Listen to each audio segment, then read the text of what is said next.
اس وقت ہم موجود ہیں لاہور کے ہربنس پورہ میں، اور ہمارے ساتھ موجود ہیں ایک سماجی شخصیت رانا راشد صاحب۔ رمضان شروع ہوتے کے ساتھ ہی 4 گنا مہنگائی بڑھا دی جاتی ہے۔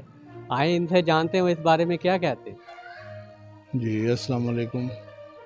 ہاں جی، مسئلہ یہ ہے کہ ہمارا بابرکتوں والا مہینہ ماہ رمضان ماشاءاللہ اس کی آمد ہو چکی ہے، اور اس کے ساتھ ہی ہماری منڈیوں کے حساب دیکھ لیں کہ ہر چیز اشیاء خورد و نوش اتنے زیادہ ریٹس میں آ گئی ہیں، اس کی قیمتیں اتنی بلندی پہ چلی گئی ہیں کہ عام بندہ لے ہی نہیں سکتا۔ کیا کرے گا وہ؟ اس کی وجہ کہ جو دیگر مذاہب ہیں ان کے دن تہوار آتے ہیں تو وہ اپنے اشیاء کی چیزوں کی قیمتوں میں، کپڑوں میں، جوتوں میں انتہائی رعایت برتتے ہوئے اس کو آدھی سے بھی کم قیمت کر دیتے ہیں۔ اور یہاں پہ جو سلسلہ ہے، ہمارے دن تہوار جب بھی آتے ہیں تو ہماری ہر چیز شے خورد و نوش، کپڑے، جوتے، ہر چیز مہنگے، ڈبل ریٹ پہ چلے جاتے ہیں۔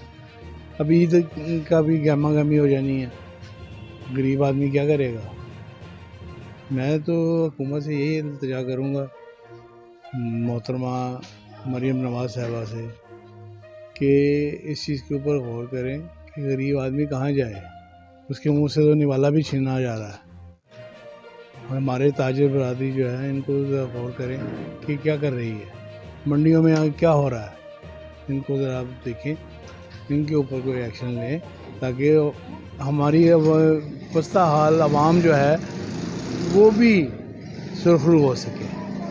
بڑی مہربانی، السلام علیکم۔ تاکہ آپ نے ان کی بات سنی، ان کا کہنا یہی تھا جیسے ہی رمضان مبارک شروع ہوتا ہے مہنگائی بہت زیادہ بڑھا دی جاتی ہے، اور انہوں نے حکومت پنجاب سے اپیل کی کہ جتنے تاجر حضرات ہیں وہ مہنگائی بہت زیادہ بڑھا دیتے ہیں، اور ایک چیک بیلنس ہونا چاہیے، اور مہنگائی کم کی جائے گی تو غریب آدمی بھی رمضان اور عید آسانی سے منا سکیں گے۔